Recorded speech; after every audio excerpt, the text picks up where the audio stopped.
Gosh, here we go. Welcome to Unstoppable with my wife and I. And I kind of blundered that bit. Howdy, y'all. This is a Contagious Smile, Unstoppable with Victoria, the lovely vixen that she is, and Stucco, who's under her feet, laying there dead asleep. I shouldn't say dead, should I? Let's not say that word. He's very much alive. And Rusty's on the other side of their desk. And then you have me in the back room. So let me put out there that our hearts go out to everyone affected by the current or the past hurricane. Those without power, food, water, shelter, our hearts goes out to y'all. And I don't know if y'all listen, but we hope y'all find the help that y'all need. My dad is one of those affected down yonder in the South. So, what's up? Sorry, I got kind of. So, we do have some great news. As many of you know, and Michael has not seen this yet, we have released a series, Dana Diaz and myself, called Nart Nart, Who's There? Help, I'm Gasping for Air, which is the combination of my new released book and Dana's new released book. And we have released 2 episodes, and I'm going to show my husband because he hasn't seen this yet. So as of about 10 minutes ago on TikTok, you read this out loud. How many? Holy shit, 2.6 million. And then really? I released this one yesterday. And this is as of about 5 minutes ago. It is our world 3 million. It is our world record holder right now. We've never hit over 3 million on anything ever. The podcast for y'all. That is talking about narcissism, and it's a topic nobody talks about.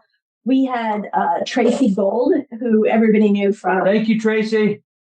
Growing Pains, reach out and say to both Dana and myself what I lost my word, what a necessity this is that we discuss this. And I went back and looked, and I have not told my husband about this. He's been a little grouchy today, so I'm going to just surprise him with this. One of our top episodes, and in a moment he'll realize what I'm about to do, was when he discussed the abuse I went through with my abuser. And it is coming up and will be Domestic Violence Awareness Month when this releases. No. Yes. So no. I am. No.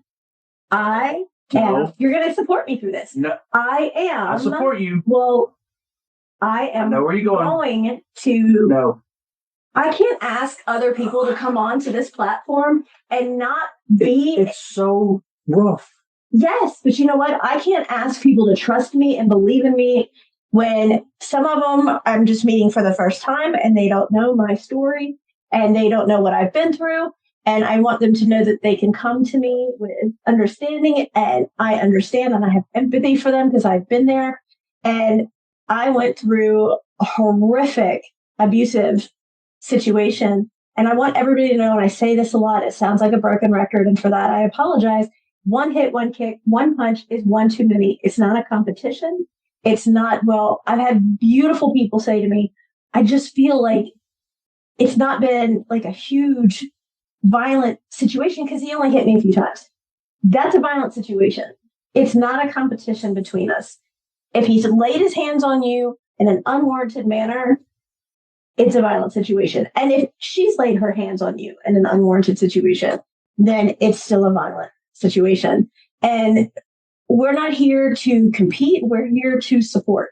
So I can't ask that you trust me unless I show you how vulnerable I am on this. And this is probably the hardest topic for me to talk about, even more so when I've been interviewed. And so I've kind of cut back on the interviews about this because it is so hard, especially with a stranger. I've had a lot of men interview me, and that's even tougher for me. But when my husband is here, it's easier for me because... It's not easy for me. Well, it's not all about you. But I'm here. I'm part of this. But wouldn't it be beneficial for you to know that what if this helps one person and it saves their life? Yes. Well, then I'm the one humiliated, not you. It's not about your humiliation. I'm the one who's going through and reliving this in order to help one person. And I have to see it.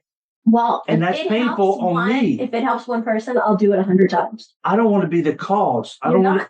If I'm asking you these questions, if I'm making you relive these moments, I want to help as many people as I can. And if I can do that and show them that they can come to me and I will help them prepare their TPO, prepare their, documents that they need for the court. If I can help them, get the house a little safer until they can get out and make their own home, because it's not a home where they are right now. They can get their children out before the children start getting abused. Then it's worth it. What if, what I would say so? No. What if I went? Protest? No. What if tough shit. Because you know what? I went through this all by myself when it happened. And now I'm here with you. Right. So then support me. I support you. Okay. I don't want to waste my airtime when I could be helping people who are sitting there all alone, scared out of their mind to the unknown of what happens, when is the most dangerous time. I want people to know that they're not alone. This is not uncommon, and we're never going to get this to stop unless we actually use our voice and stop the cycles. What are you doing? Telling your daughter to take a bath. Why is she my daughter now?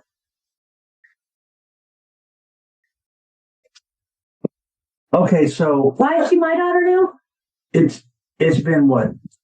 It's been a while since we did that interview. Yes. Why is she my daughter now? Because I'm thinking about this horrible situation that you went through, 8 months of hell with that monster, and then I have to sit here and talk about him and ask you questions to bring up that nightmarish event you went through for 8 months. Let me go be devil's advocate for a second. Okay, imagine that somebody else was doing a podcast with their soulmate, with their best friend. Wait, let me. No, I understand. And think back to when I sat on the floor in the bathroom alone with my face down on the floor because I wasn't even allowed to have an ice pack. I had no one. There was no ear pods back then. But let's say that this poor, amazing person who got lost in the charismatic, sweet, charming facade of bullshit that was presented is sitting there thinking, am I going to die at the hands of this monster? I have no hope. I have been isolated from family and friends. I have been isolated, financially controlled. I have been physically, emotionally, sexually, whatever it is, all of them, one of them. I have no one. I can't go and start looking at things because he checks my history. He checks my phone calls. And you know what? Maybe he's in the shower. Maybe he's asleep and somebody has an ear pod in their ear and they're listening to this and this is their hope. This is their shining light that helps them realize that they are stronger than they know and that they can survive this. And we're going to help them every step of the way. To hell with what it makes me feel like if it saves that one person. And this is why I love you. So stop bitching about the fact you don't want to do it, because I don't want to do it either. But I have been that girl on the floor bleeding from orifices that should not have the ability to bleed while pregnant. And for that reason, I will say there are going to be horrific triggers in this episode, but I will lift you up and remind you that even the tiniest little spark that's within you can start a wildfire. And you are not alone. And that is so important for you to know. You are not alone. Would you rather have 15 people that's just an acquaintance or one person who has your back who will help you through this? Because let me tell you, I had no one. Absolutely no one. And it was the hardest time of my life. I need to be able to be that voice for the voiceless until they make their comeback and realize that they are stronger than that piece of shit is who is taking out their insecurities and overcompensating for whatever it is, I need to help them. That's what I'm here for. And that's what I have to do. And that will be next Sunday's episode? No, it's right now. No. It is right now. No, it's not right now. I'm doing it right now. No, you're not doing it right now. I am. You are not. I am. I am. No. Let me tell you why. Because this is the beginning of October. Oh, my God. And this is Domestic Violence Awareness Month. And I will be speaking at events. I will be talking to many, many organizations This about. is no prep. I know. I did not prepare I got my mindset right for this shit. You know what? A woman or a man who is getting beaten doesn't have their mindset right for this when you are not expecting it. And all of a sudden you get your nose broken because you got food touching each other when you put it on the plate and then you put it on the table. It doesn't get any more raw than the unexpected. Here it is. We never prep for our shows. We just do them. No, I can get my mindset, okay, yeah, I've got a week to think about this. But you'll forget about this by morning. And see, some people are like that. Okay, and you're one of them, so let's get going. My God. I don't even know where to start again. First time he hit me. No. Go back to shit. Y'all, I really hate this. I really do. And I don't like it either. And to our audience out there listening and those y'all going through this, I'm not saying anything to purposely hurt my wife or whatnot. I know it's going to be triggers, and if she breaks down, if I break down, y'all just put up with us. And if it saves someone's life, it's worth it. We'll read the the comments. What about another woman who's carrying a baby like I was and had no one to help her get through it? No, if it wasn't for Faith kicking me, I would have died. If I wasn't thinking about that feeling of you running your hand down my face, I would not have been motivated to keep going because I thought he was going to take my life. And damn, if he didn't try on so many occasions. And nobody, unless they are walking that life, which is not a life, unless they're walking that prison sentence, knows the isolation you feel and just a little spark of hope or inspiration that makes them feel like they can come back from this is what I want to offer, because I had none. And I don't ever want anyone else to go through what I went through with no one helping them if I had anything to do with it, because it is so unbearable. All right. I want people to know that they can absolutely come back from this. They try to change you because you hear, like I heard every day, oh, you know what? You used to turn heads, now you turn stomachs. Only reason I'm with you is because of how much money you make. You are so ugly. People feel horrible for me that I'm married to such a disgusting, ugly, fat pig. I can't believe that you would think someone who looks like me, by the way, who looked like the inside of a hemorrhoid, he did, that, you should be lucky. And when you hear that every single day, you begin to believe it and you get torn down. Your self-esteem goes to nothing. And you know what? You can go back to where you were before, because these are all issues within the abuser. And he is projecting onto, I can't say victims because they're not victims. You're not a victim. I hate that word. You're not a victim, because you know what? I'm scarred on like 70+% of my body. And you know what? I go and look at that. And yes, back then I thought, oh my God, I've had people in my life say I look like Freddy Krueger and the Elephant Man had a baby next together. And I look back now and thought, you know what, you MF, these are as many times as you tried and you failed, because I'm still here. So I know he's going to be upset with me, and I know he's going to be whatever. Don't be upset with me. I'm not upset with you. Don't be mad at me. I'm not mad at you. And I have to tell you, in all the time I've known my husband, which has been his 20s, 30s, 40s, and now 50s, we've never fought. We've never had a fight. Is that right? Right. That's great. And I couldn't do this with anybody else. I need people to see they can find their forever after. So Why him? Why did you choose him? Okay, and I make that statement because I know he's a predator, Yes. and predators hunt their prey. Okay, He was put in my life without my knowledge. I know you didn't choose him. No, I did not. And so that's why I worded that. Okay. And I'm going to put this little thing out there and tell you I'm sorry, but I'm not someone who lies, and I have to just be honest. I put him around you to make you jealous, because my husband was the love of my life. He is the love of my life. And when we broke up, I was beyond devastated. Like, in a place that I just never thought I would be. I was heartbroken.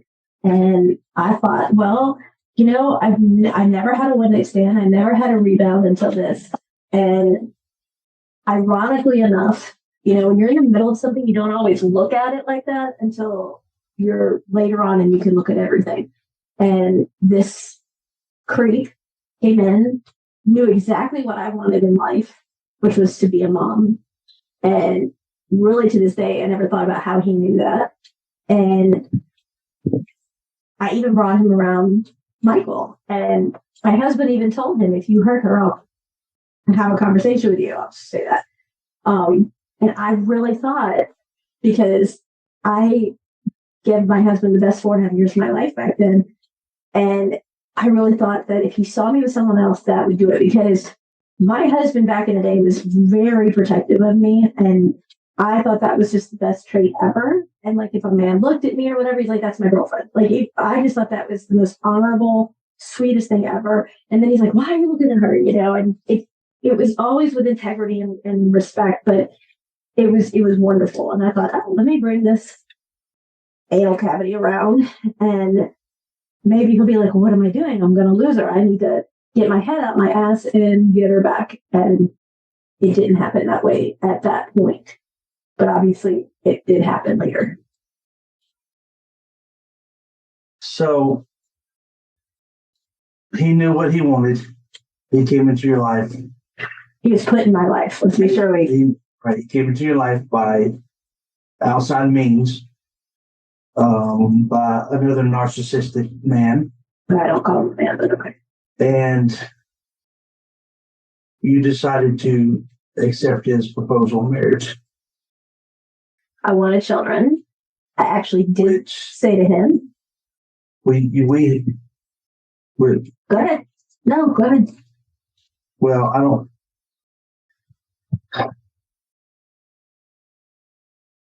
No, you. No, you. I can't say that. I need you to. You became pregnant. Are you talking about from him or you? Him.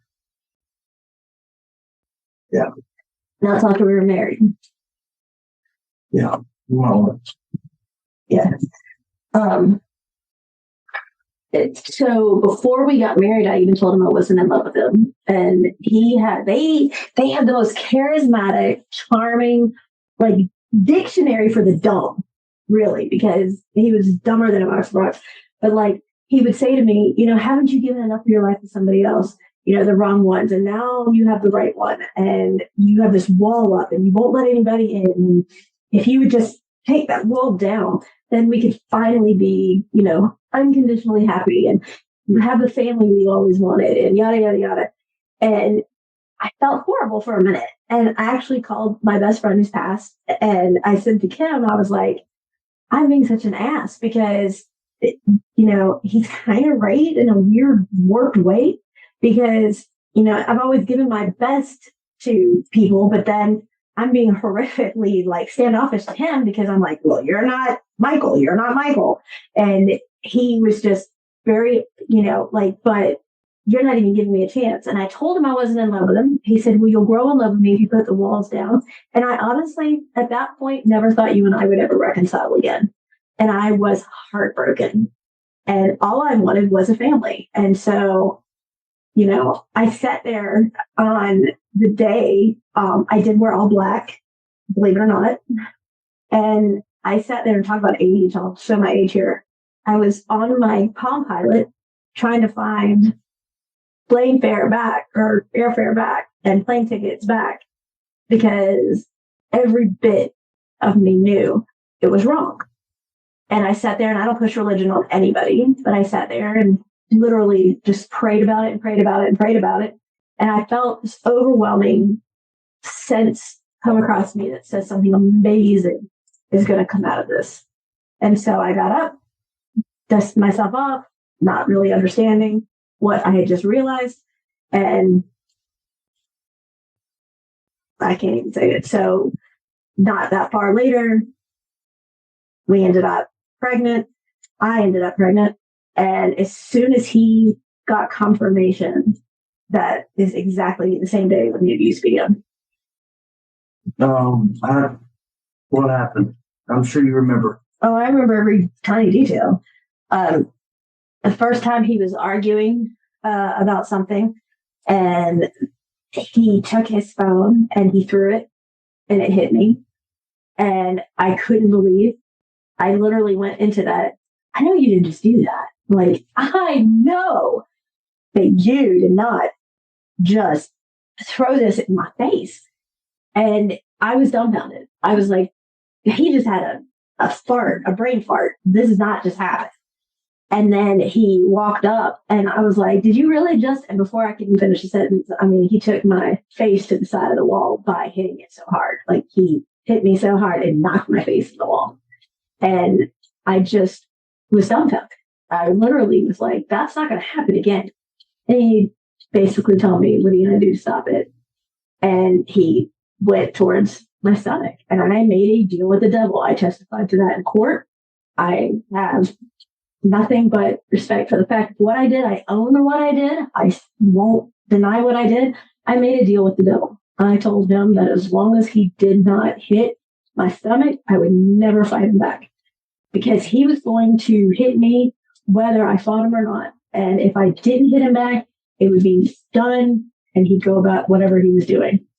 And so I absolutely made the deal with him that I wouldn't fight him back if he stayed away from my unborn child. This was right after you got confirmation? Same day. So the chances of the fetus being hurt was extremely slim, right? Well, I had already miscarried. Right. That same year. But suppose at that time. No, it would be easier because you could have got out of that relationship. No, because of the stress of it and everything that went with it. Literally, I could have miscarried at any time. Okay, but you could have ran from the situation, right? I could have, and I tried one time. And I don't want to give out everything, because you can go and read the book Who Kicked First, which is 1,000%. I'm not reading that book. No, you're not allowed. Which is 1,000%. Y'all go read her book. I tried to leave, and I didn't even live with him until after we were married.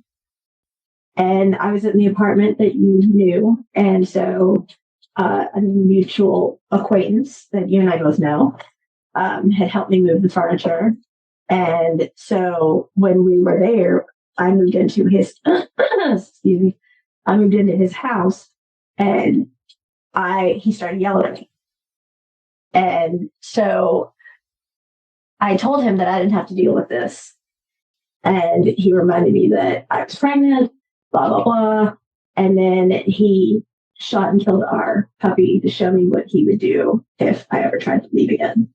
And I knew at that point that this was fight or flight. And I knew I had to get enough evidence in order to get out and keep my child away from him at all costs. This at the very beginning of the relationship? This was after we were married. Well, I mean, you're married, you conceived, or you're pregnant at the time. 2 pugs in a push doesn't mean you could. Yeah. And then he comes in strong arm. Yes. And starts with the simple stuff, so to speak. Yeah. And then to demonstrate his authority, his power, he shoots your puppy. Mm-hmm. That's correct. So, as most people say, this is not a man. This is a coward. He's a piece of shit. This is someone, a predator. Not that you were weak at the time, you were vulnerable because of the pregnancy. Correct. Okay? And I had an outstanding already diagnosed heart condition. Because I know for a fact you were anything but weak. Okay, even though you're one arm now. So I wasn't one arm then. You weren't. And you happen to be on, you have been employed by a law enforcement agency just a couple years before that.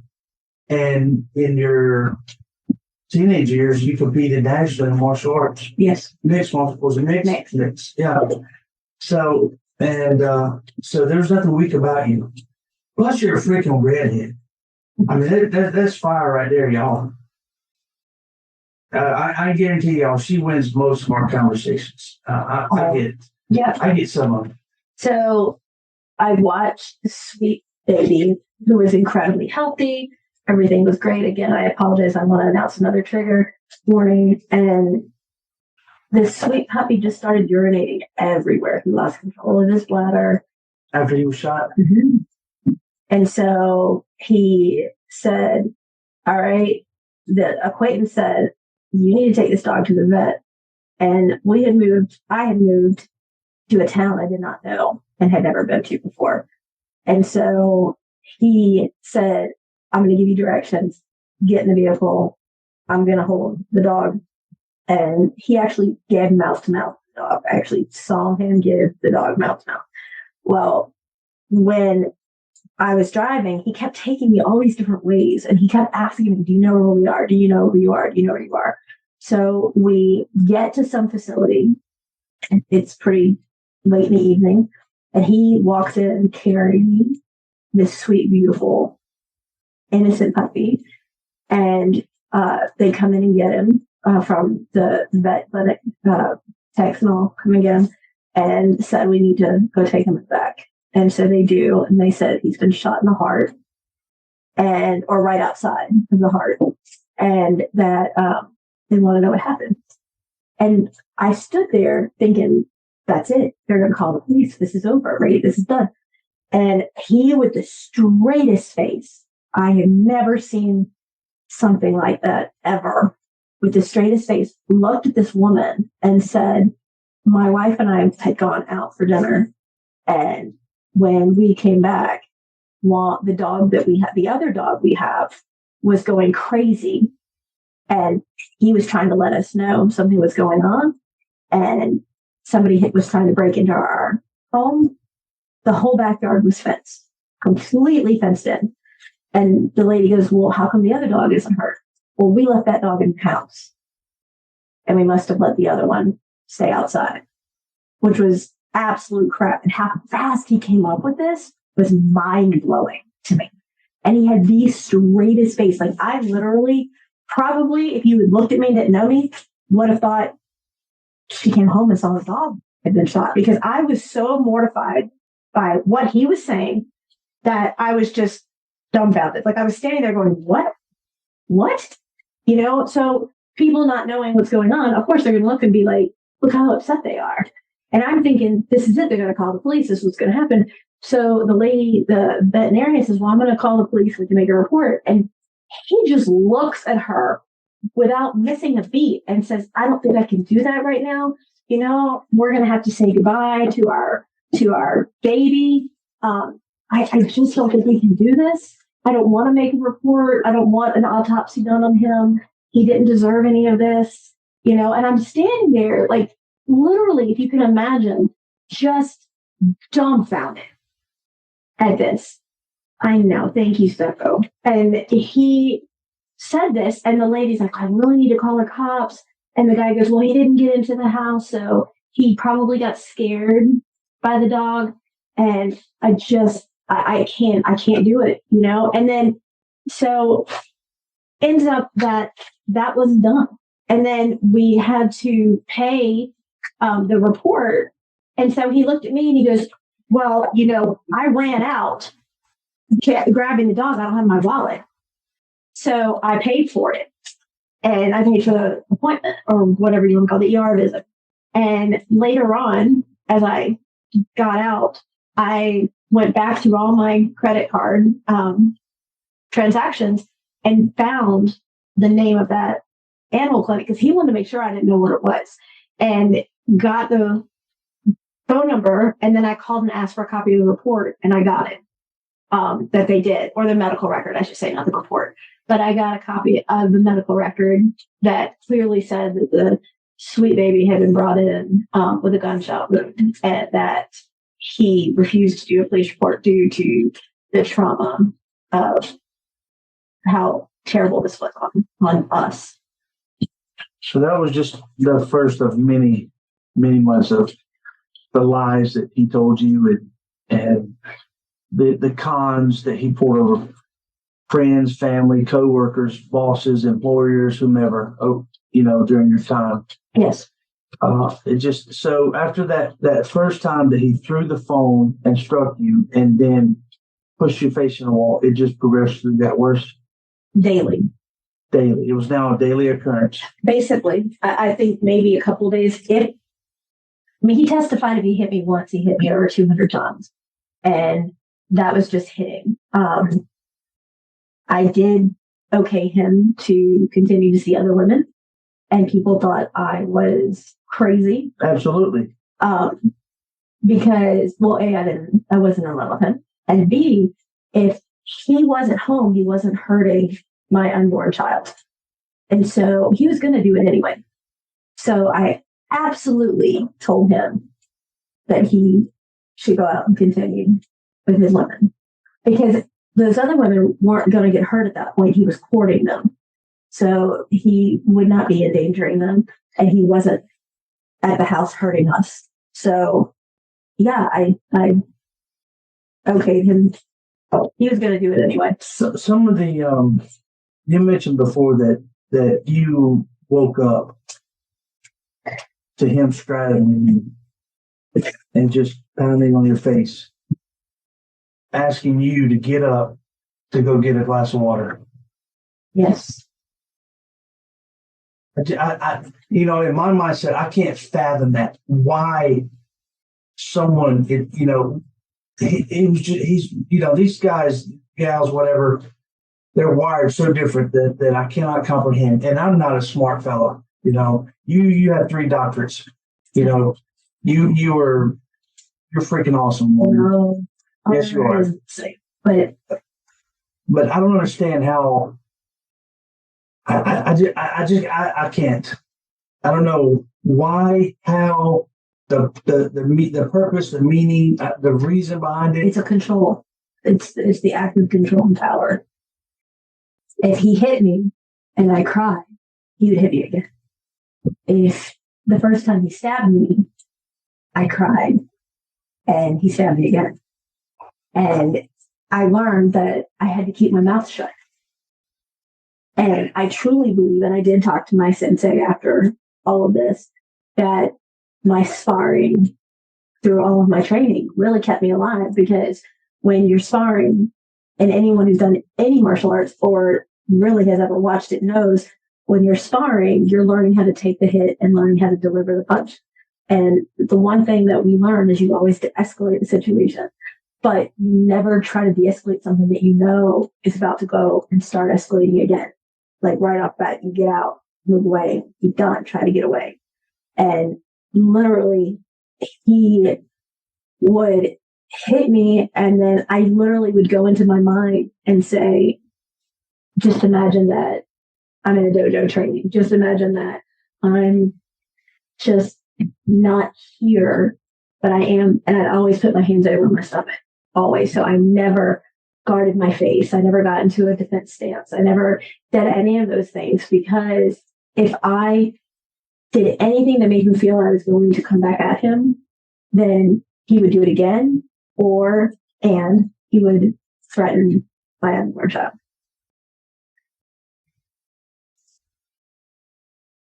And before I ask this question, I already know the answer.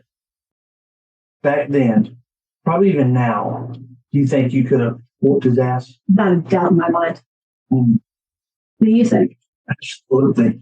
My husband is 270, and I can pick him up, and I only have 3 months. Yeah, well, they're sexy limbs. Whatever. So y'all, our two of our golden retrievers are in the office with us, and when my wife started talking about the puppy and all that transpired there, her service animal Stucco immediately came to her and started licking her hand, giving her comfort. It was kind of cute. Just to let y'all know, golden retrievers are freaking awesome. Yes. So, he. I'm trying not to keep this so morbid.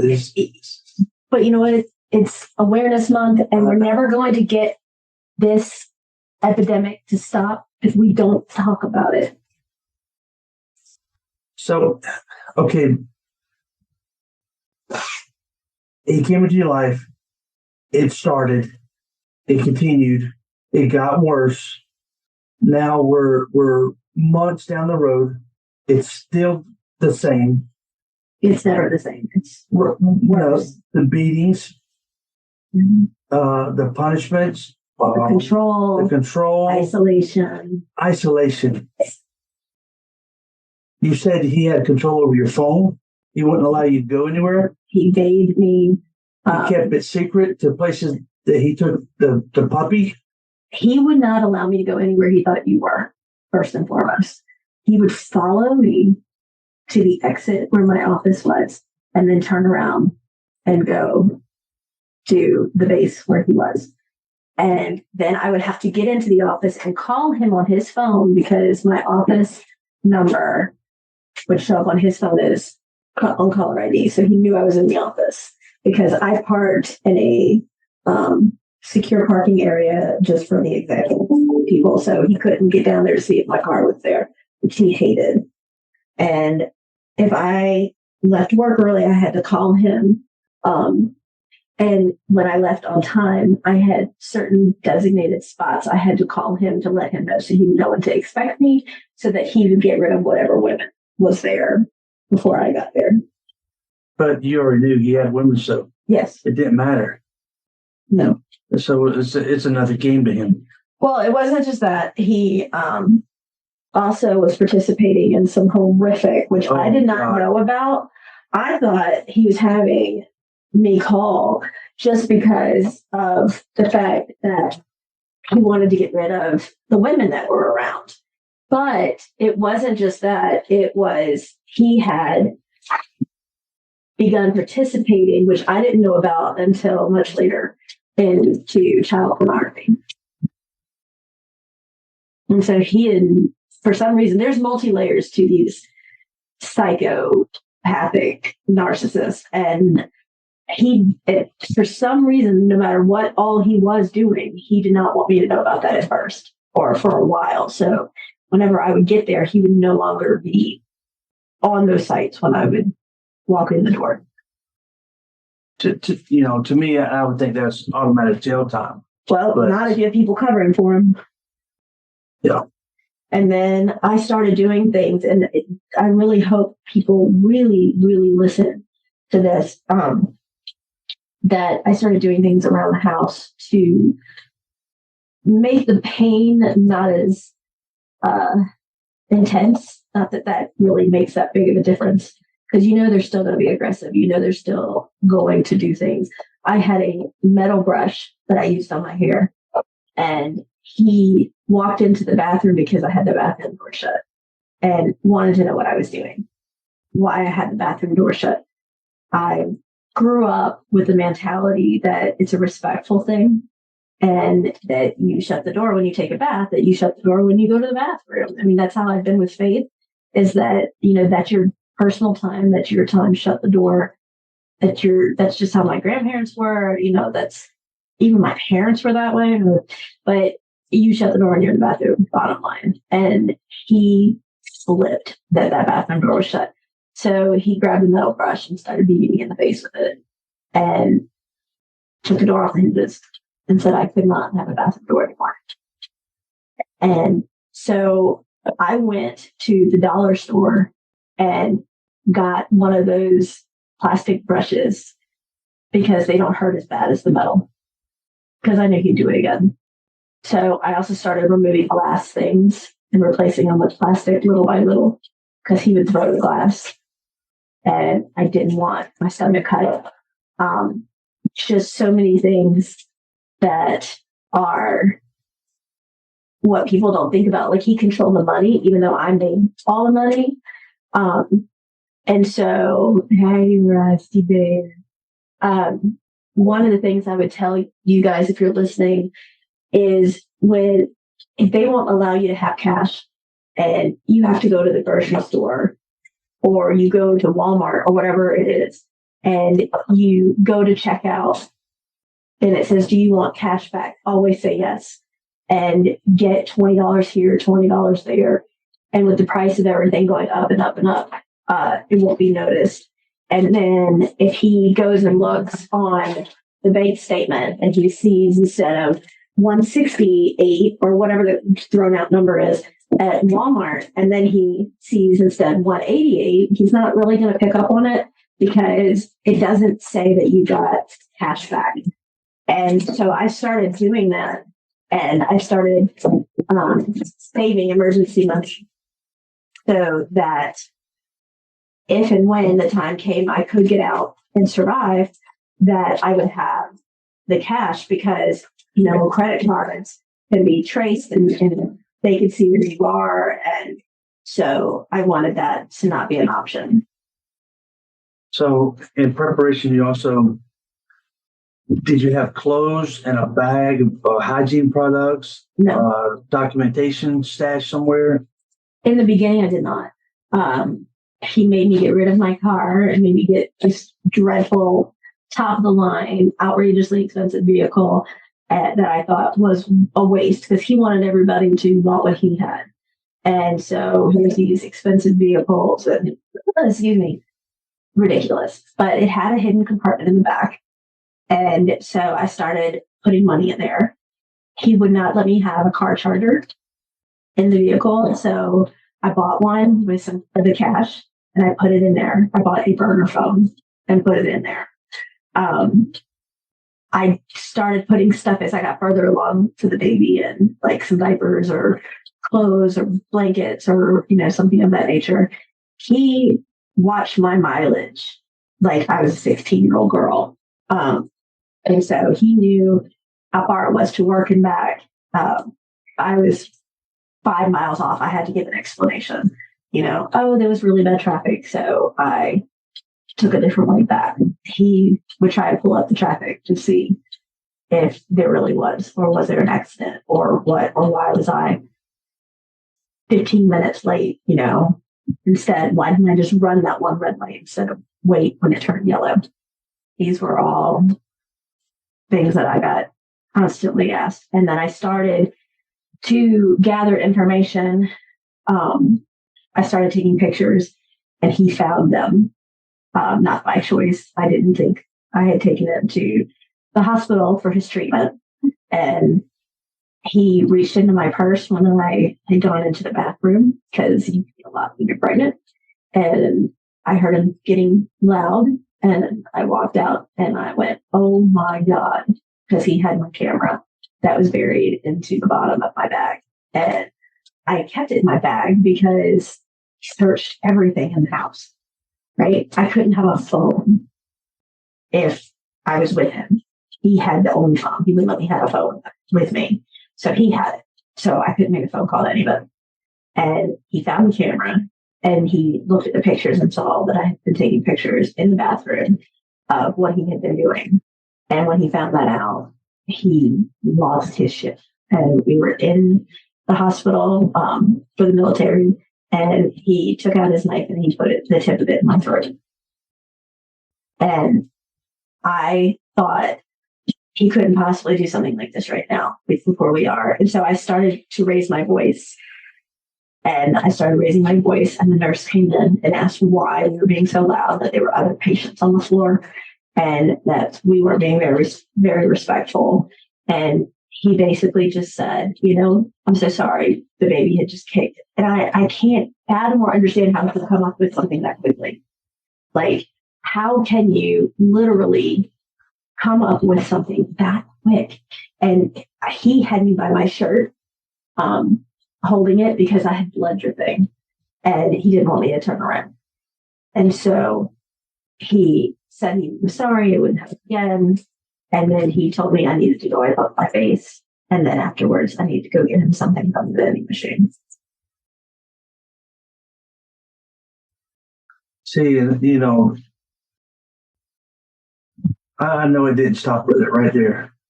No. Because y'all were in the hospital for whatever reason. I know that it continued, and that's not it wasn't the last time we pulled a knife on you. No. And actually stabbed you. No. But was that the last straw? No. When he stabbed you for the final time? No. There was more after that? Yes. Okay.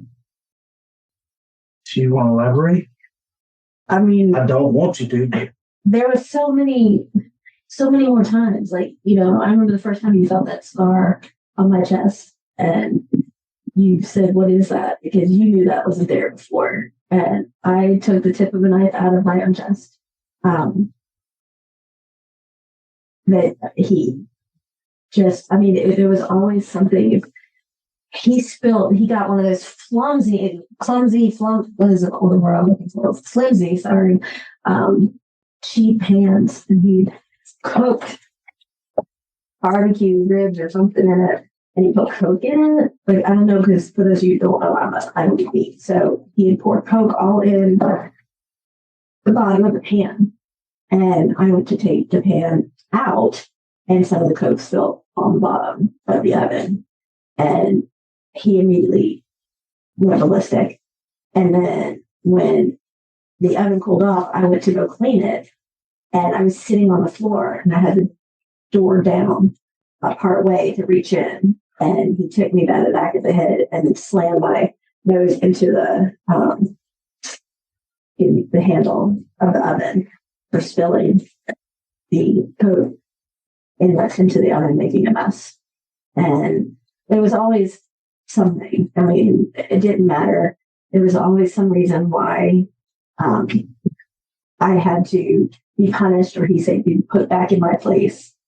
And it didn't matter. He made me come to the base constantly. He broke my face on the base and in front of his command, and they did nothing, which is very, very common. Most people don't think that it is, but it is. And the military does do quite cover up for their soldiers. It is a sad thing, because they should be protecting, the military, who I don't hate. There's bad apples in every orchard. I just want to make sure you understand that. But saying that the military is there to protect its citizens and to protect the people, but they're not even protecting their own. And I have the utmost respect for the majority of the military, but I don't have respect for those that turn a blind eye because they're about to retire and they don't want the drama, if they call it that. I had learned all sorts of words and phrases that they use.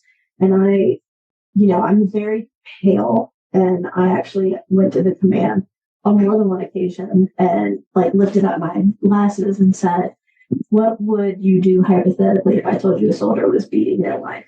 And all the way to the base commander, they knew I was getting beaten. And they thought it was being taken care of.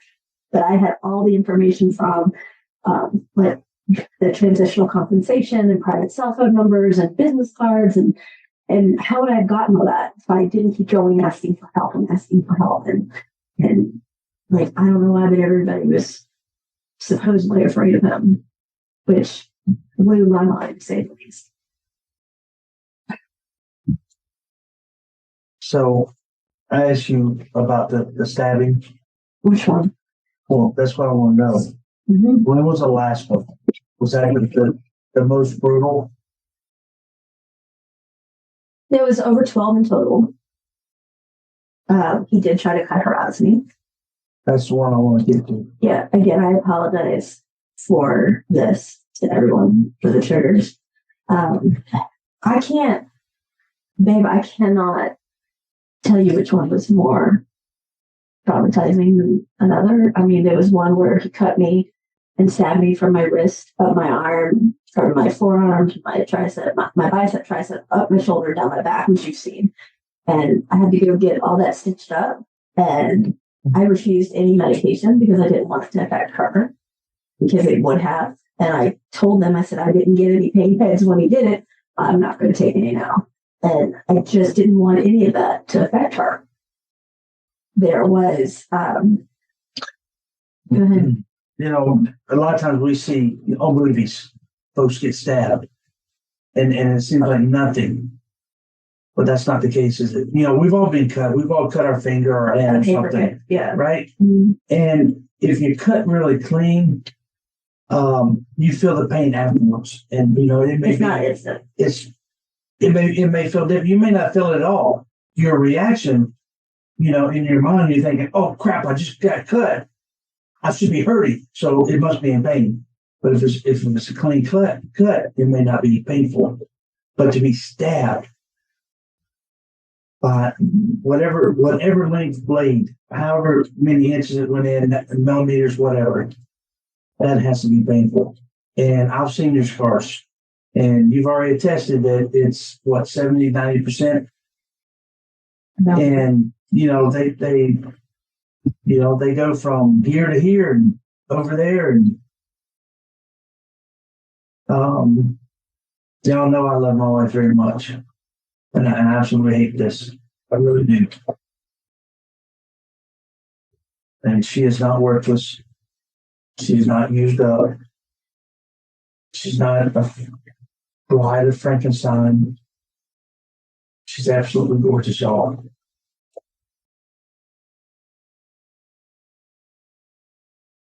I love you. Mm.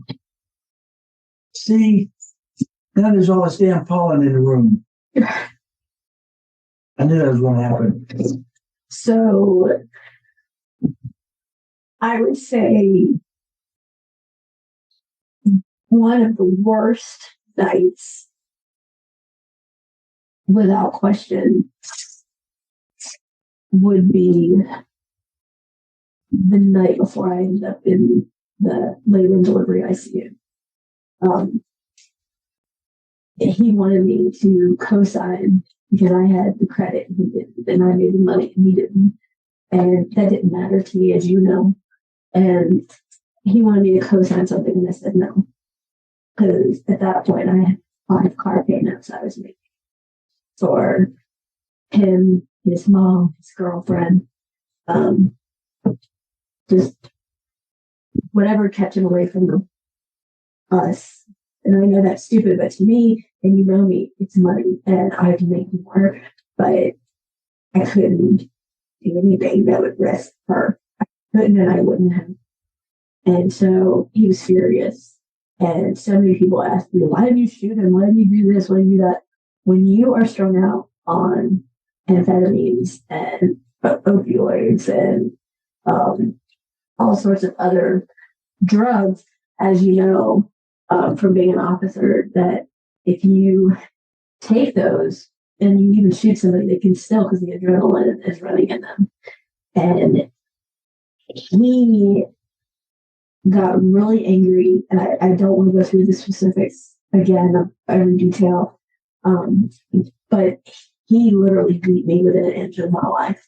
And when I would go unconscious, he would beat me conscious. Like, you know how you see people like slap somebody. There was, I guess it's the hearth of the fireplace where there was bricks, and he would just take my skull and beat me into it. And so that gave me secondary concussion syndrome. And he would just keep beating me and beating me and beating me. And he had already strangled me, had already suffocated me. And he just kept beating me. Take my shoulder out, dislocated my shoulder, broke my jaw again, broke my nose again. I tasted blood.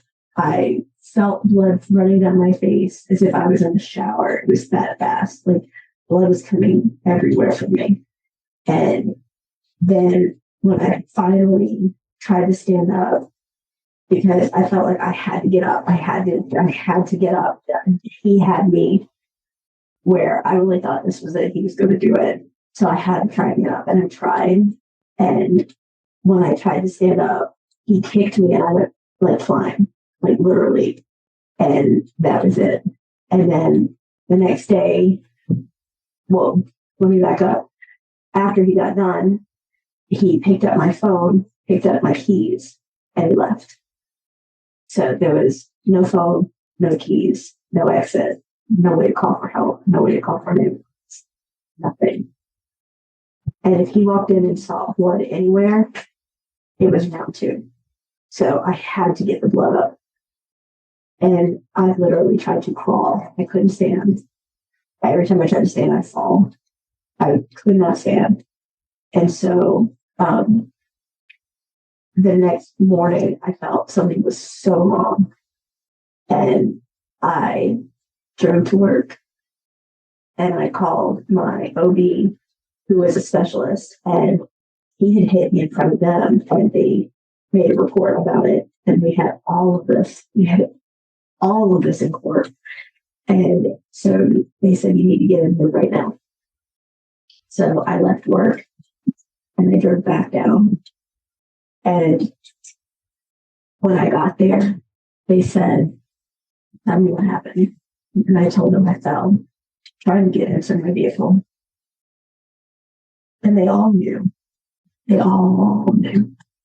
And they said, you wouldn't get a bruise like that on the inner side of your leg from falling. And they said, it looks like a foot mark. And they actually were wonderful. They did sworn affidavits for court. Some of them went to court with me, talking about how they witnessed him hit me and beat me in the office, and that they did call his command about it and make a report, which might happen.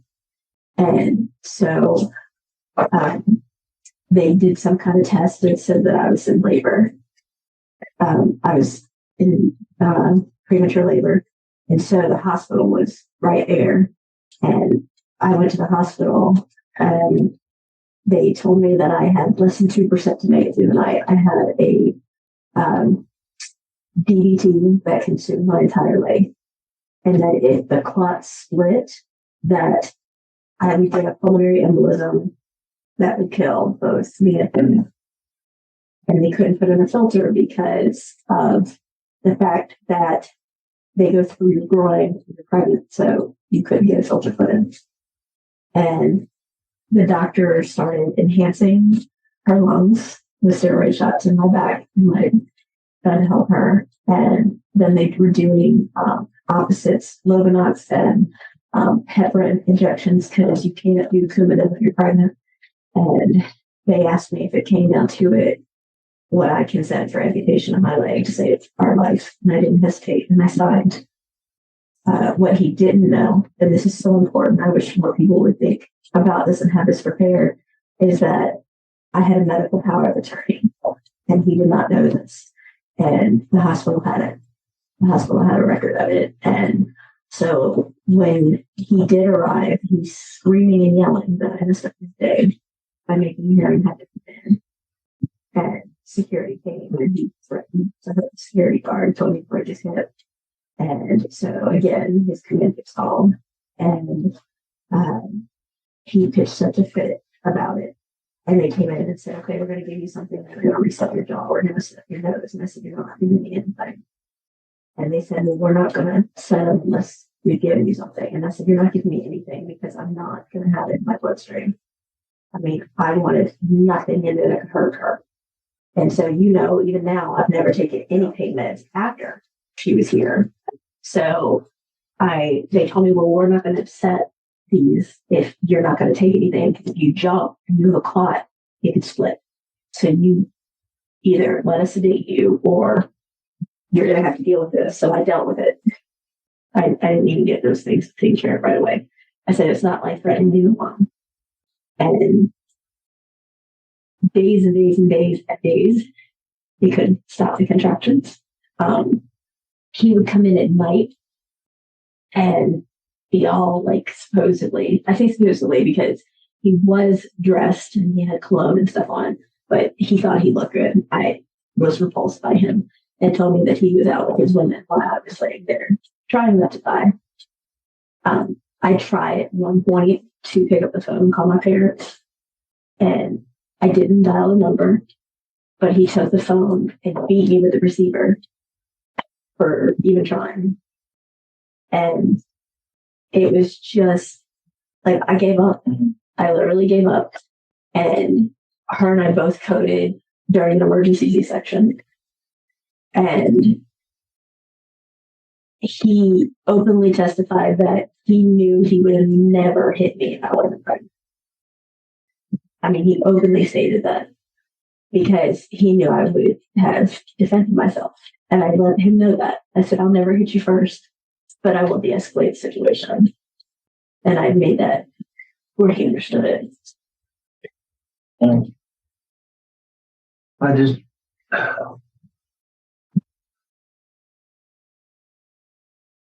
I'm so sorry I didn't marry you back then. We could have avoided all this.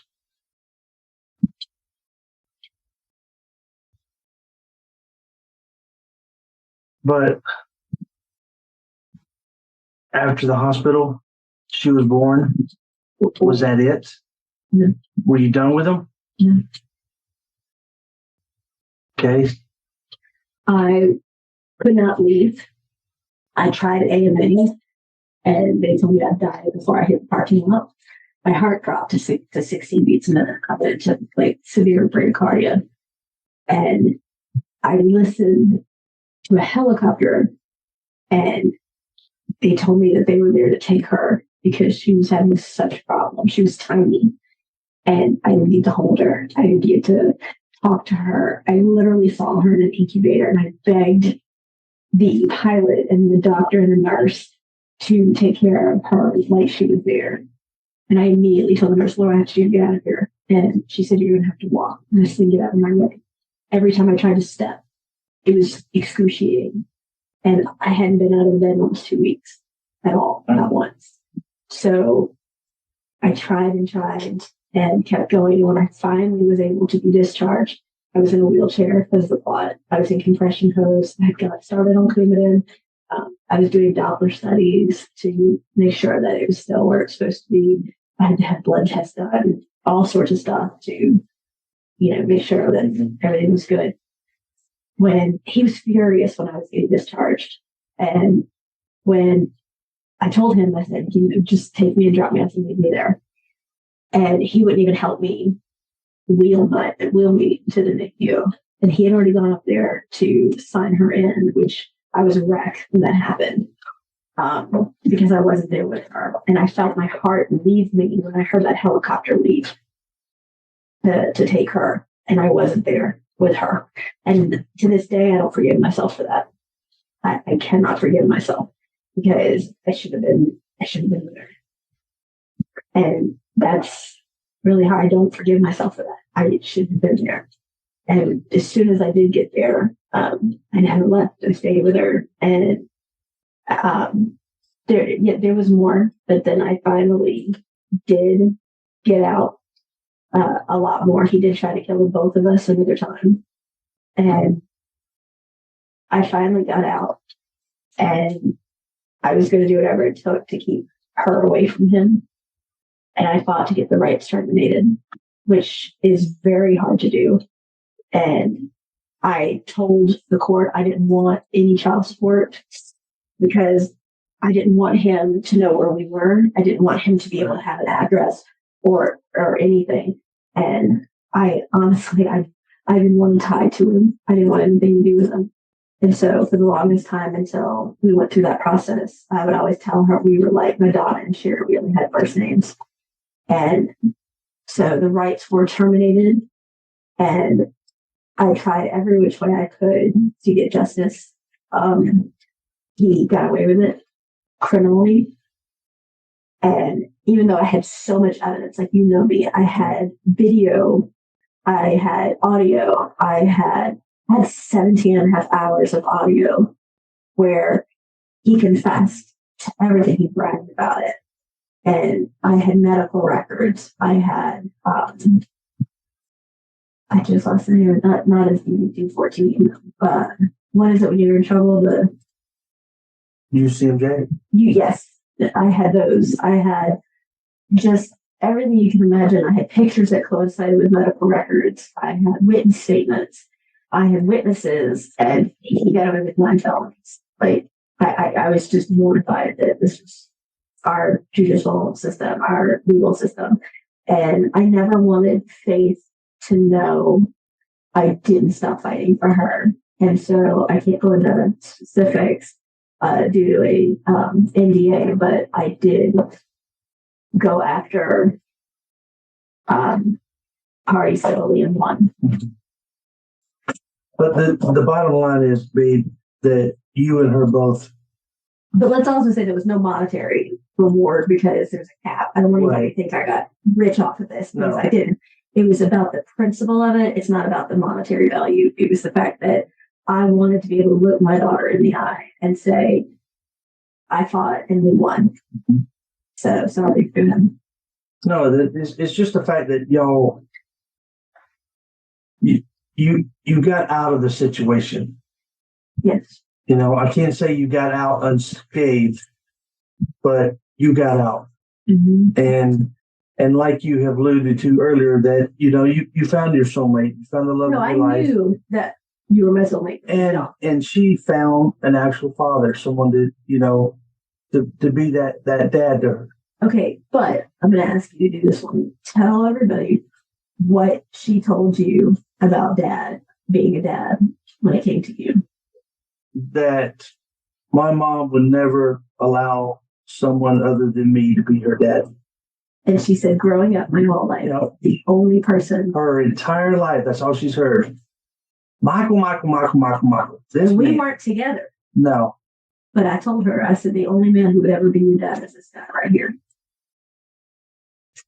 And you talked to her, you had conversations, you had interactions with her at the time. But when you first, he saw her in the NICU, he was there in the NICU, he went to court with me. He was my rock. He really was. He had no idea. My husband has no idea. I just had my head up my ass back then. But he saved my life and he doesn't even know it. He was my outreach call. And I remember going to see you when you were at work and telling you, and you saw old marks on my body and you instantly cried. And it was, I felt horrible for making you cry. But you went to court with me more than once. And when you and Faith got back and saw each other again after a long time, y'all just ran up to each other. It should have been a commercial. Y'all ran up to each other. And I was just standing there. And I'm just looking up hey, okay. And it was the sweetest thing. And I remember her asking you if she could call you Dad. And y'all both cried. Yeah. That girl gets you to waterworks. No, it's all the pollen we got here in the state. No, just own it. It was like in the room a while ago. It's just pollen, y'all. I don't have pollen allergies.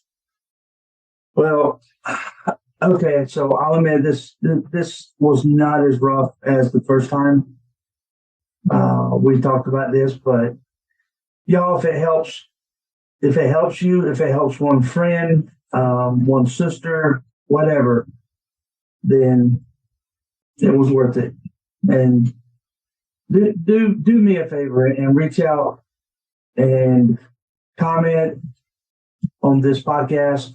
Send an email to us, just letting us know that, hey, this moved you, this touched you, it encouraged you to, look for a different way out of the situation that you're in, or to go and help that one that is hiding. They're not hiding. They're being isolated. They are prisoners to this controlling piece of shit. And I would love to have a person who is not a coward, who is not a piece of shit, who is not, well, you're still a piece of shit. I'll tell you that right now. You're still a piece of shit to put your hands on someone in an unwarranted manner. But someone who maybe has done the time and has said that they are okay, if you will, now, I'd love to have you on the show. I would love to be able to talk with you. I have spoken with a pedophile. I have spoken with a reformed pedophile. I've spoken with other people, but I've never had someone with the ego, the jerk who thinks he's all that, come on and, come on and have a conversation with me about why he thinks that he is a quote unquote man because he's beating on somebody. But let me tell you, I'm here to say this, and I'll say this for the voiceless because they're going to get their voice back. You're a coward and you're a piece of shit. And you know what? You're not a man. You're like a little mouse. Like, you're like a little tiny itty bitty mouse who's trying to bang his hands and fists together on his chest because you just feel like your shit doesn't stink. And you know what? It does. You're not cute. You're not good looking. Your personality makes you look like ass. You smell like ass. You look like ass. You're just an asshole, period. All the way around. I don't care. My husband's laughing.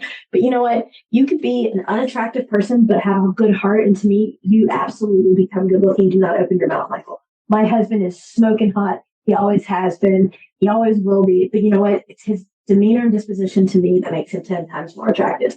But for you cowardly pieces of shit who take out your aggression because you're unhappy and miserable in your own worthless piece of shit life because somebody cut you off on the road or you went to your deli and they didn't have your soda, and so now you're whining in your milk like a little bitch baby, then you know what? Screw you. I have no respect for you. You are not a human being. You are an absolute piece of shit. And I think that all the abusers and all the pedophiles should get together and it would be like Alien versus Predator. Because they should just go on a little island. Everybody thinks they need their own little, solitary confinement because, oh, woe is me if something happened, yada, yada, yada, blah, blah, blah. Yeah, turn the table around, bitch, and look how you act. You act like a little salty mouse, like a little mouse wanting some cheese. And you know what? You're absolutely worthless piece of crap. And I know because so many times I wanted to say that. And I knew if I did, I mouthed off to him only twice, which most people who knew me thought that was amazing. And the first time I did, I was in the closet, not a word, and I was hanging up laundry and he said something and I won't say what it was. And I told him after he hit me and it knocked me on the ground and I started bleeding, I said, you hit like a girl. And I was like, you are pathetic. And he hit me again and I laughed at him. And it was just, how dare I? You never make them feel little, Well, maybe they were compensating for other little things. I'm just saying. But when two pugs and a push and you last not even as long as the commercial between the show, and that is when you're dressed to getting undressed to be in and dressed again and your show hasn't come back on yet. That's all I'm saying. But, so many of us want to be able to say, you are a piece of crap. You do not have permission to put your hands on me. And yet you're doing it anyway. Well, you know what?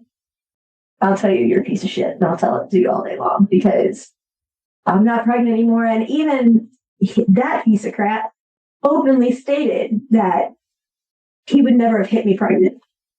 Well, and after this was done, I reminded him that I'm not pregnant anymore. And he bowed up at me again. And I reminded him, I'm not pregnant anymore. I won't hit you first. And I made that very, very clear, and I never would. But that does not make you a man. That doesn't even make you a boy, because a boy turns into a man. What does a mice turn into? A mouse never turns into anything but a mouse, right? Like a little rodent, just like a little, right? And it's just, my husband's laughing at me, and you can see his face. But I mean, what category do you put them in? Think about it. What category could you put? It's not a man. He's not a human being. He's not worthy of a title of man. He definitely isn't worth the title of a father. If you're going to put your hands on your significant other, it's only a matter of time before you go to the pets or the kids. That doesn't make you a man. That makes you like beneath fungi. Like literally, like spoiled blue cheese mouse. My husband is just looking at me. I'll speak whatever you talk. Hey, you deserve every vent that comes out of your pretty little lips, woman. So go ahead and vent. No, what's beneath a mouse? Like, the mouse grows up and he's still a mouse. Like, a boy grows up and he turns into a man. A girl grows up and turns into a woman. Well, these days you don't know. But I'm just saying, like, a mouse turns into a mouse, And they stink. And they have this little annoying thing to them. And they literally do the same thing over and over and over and over again. right? It's always the same little cheese or whatever. Choke on the shit. That's all I'm going to say. Why don't you start that new podcast section? What? Vent-a-thon. And just Vent-a-thon? Yes, and just have the survivors come on there, and you can name them Bob for all I care. Okay, this is your bag of bones. This is your 5 minutes to vent about your Bob. We get kicked off the air. It's our show. Who's going to kick us off? There's regulations, like a certain things you can't say. Oh, bullshit. Bullshit. A bullshit. Okay. But seriously, there are. There's certain things you're not supposed to say. Well, regardless. Yeah. But just, it's Domestic Violence Awareness Month. We need to bring awareness. We need to let people know that you need to stop the cycle. And that's what my husband and I both have done. We both stopped the cycle. We're just two people up here in our little office. So y'all reach out, keep supporting us. However you can is, sharing, liking, commenting. We like to read the comments. My wife just read like 18 of them a while ago to me while I was sitting here looking at a website full of knives. I'll give out the name. I'm a knife. I know my wife, yeah. I love knives. And people say, how can you love knives after you... It wasn't a knife's fault. No. It's not the knife's fault because the knife didn't do it. Yeah, we have multiple firearms. Multiple, I don't think is a strong enough. Like over a couple dozen. And we abhor this shit going on with the school shootings and it's awful. The stupidity, But with our backgrounds, that's why. It's not like whatever. And the thing is that, and people say, well, it's crazy because I always tell people when I'm doing a video and I'm looking up and away, it's not because I'm not respectful to the person I have on the screen. It's because our entire property is recorded. And we have like 15 cameras throughout the whole property on the outside and on the inside. And we have them because we help people with domestic violence. And they've come here and gotten supplies and things to help them, for their safety and things of that nature. And we want everybody to feel safe. So everything is recorded, and we have an alarm, and we have Windows alarms. And I mean, it's a very safe place. And with all of you come on the property and bells notify. And it's to let people know, because we have had people come over that we've, helped get them out of the situation and get on their feet and offer them, clothes and toys for their kids and things for their home because they're starting over again. And so, we protect our own, we protect our family. So to end this session here, we've gone like over an hour. That's okay. Y'all hear more about everything Moi's got coming up this month. And if the mouse wants to come out of a hole. Her and Data. Not data. It's not computer data. It's Dana. Okay, what's the redneck word of the week? Because everybody loves them. They're going to go out. Fur piece. You've already done that one. Did I? Yeah. Well, I don't rightly know. You got to have one. No. I mean, this too depressing talking about all this stuff. I hate it. But what's hotter than Hades? You? Stop it. No, I'm serious. I heard. Oh, you're freaking hot. Whatever. My husband is Helen Keller. What is... That makes you a lesbian. Well, you're one.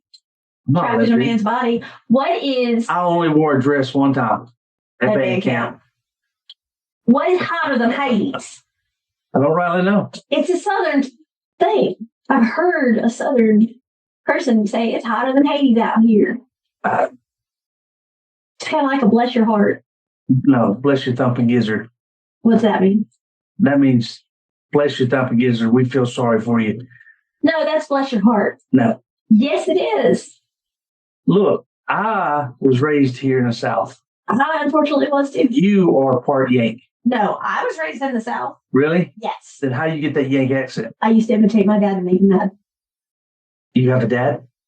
I did. Yeah. Sort of. But he would say, go upstairs, I'll talk to you later. And I'd say, come downstairs and you can talk to me right now. And it irritated him because I would imitate the accent. Is that why our little Faith Oh, now she hears you. Talks to me to irritate me. No. The two of you go at it like crazy. We were in the session here. And you two owe our listeners the next episode of the two of y'all. So, well, then that means they have to keep listening. Y'all keep listening to Contagious Smile, Unstoppable. Be sure to click on the other podcast that my wife has done. And y'all pick up her book, Who Kicked First. That way y'all can have a little bit more background as to what happened and how she came through it. And then you can follow up that book, Who Kicked First, with her prequel, Nart Nart, Who's There? Okay? Thank y'all for listening. Contagious Smile. Bye, y'all.